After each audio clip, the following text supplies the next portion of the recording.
세력들이 활동을 하지만 북한에서도 민주화 세력들이 움직이고 있다는 사실입니다. 바로 그러한 것을 우리가 지원을 해줘야 합니다. 아주 재미있는 사진입니다. 이 사진에 요 친구가 메고 있는 요 총에 총알이 있겠습니까? 없겠습니까? 네, 총알이 없습니다. 왜? 여기에 써 있습니다. 김정일에 대한 반감을 키우고 있는 사람. 얘가 중국 농가에서 식량을 훔치다가 집주인을 살해를 해서 너무너무나 먹을 게 없으니까 이런 불쌍한 사람입니다. 그런데 요즘 잘 보면 김정은이 이제 4월 달에 중국을 갑니다. 이거는 우리가 잘 생각해 볼 문제예요. 중국을 간다는 얘기는 중국의 무엇인가 승낙을 받기 위해서 가는 겁니다. 중국에 갔다 오면 꼭 이상한 일이 벌어졌어요. 꼭 이상한 일이 벌어지기 전에 우리는 다시 한번 북한의 요즘 최근의 상황을 다시 한번 점검해 볼 필요가 있습니다.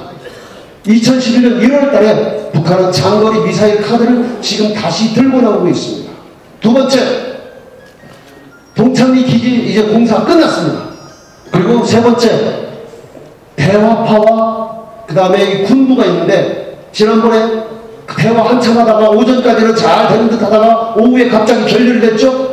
그 결렬이 된 이유가 대화파가 주도권을 잡다가 여기는 대화파는 남한의 돈줄을 이렇게 움켜잡으려고 하는 그런 데고 군부는 있는 자원을 가지고서 돈을 마련하는 그런 쪽입니다. 그런데 군부가 대화파를 지금 밀어내고 있다는 얘기입니다. 그럼 군부는 김정일에게 충성을 하기 위해서 어떠한 수단을 할지도 모르는 얘기입니다. 다섯 번째, 핵 실험이 이제 나설 시점이 됐습니다. 핵무기 카드를 들고 나올 시점이 됐다는 얘기입니다.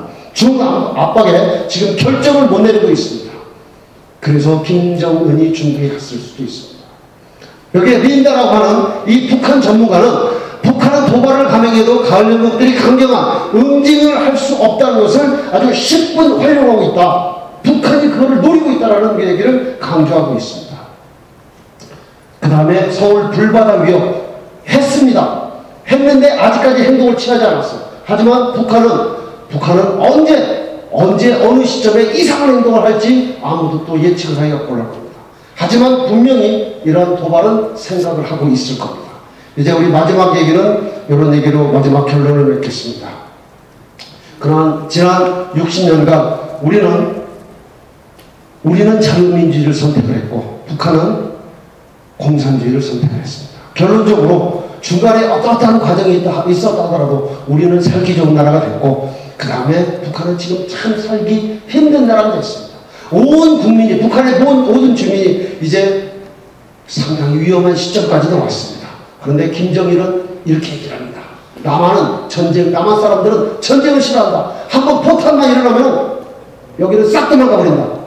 따라서 우리는 50km만 참으면 우리는 지금 에너지가 없고 모든 게 부족한, 식량도 부족한 상황이지만 50km만 가면 서울이라는 거대 도시가 있다. 여기에 식량도 엄청나게 많고 기름도 엄청나게 많다. 우리는 승리할 수 있다라고 하는 그런 식으로 독절을 하고 있습니다. 만약에 북한이 전쟁을 일으키다 그러면 지금 일본의 지진으로 인해서 쓰나미가 일어났고 쓰나미로 인해서 또 원전이 폭발되고 하는 그런 일들이 일어나는데 북한의 김정일은 그보다 더한 것을 회책하고 있다는 사실입니다.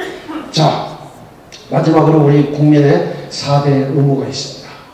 첫 번째, 근로의 의무, 두 번째, 납세의 의무, 세 번째, 교육의 의무, 네 번째, 국방의 의무입니다.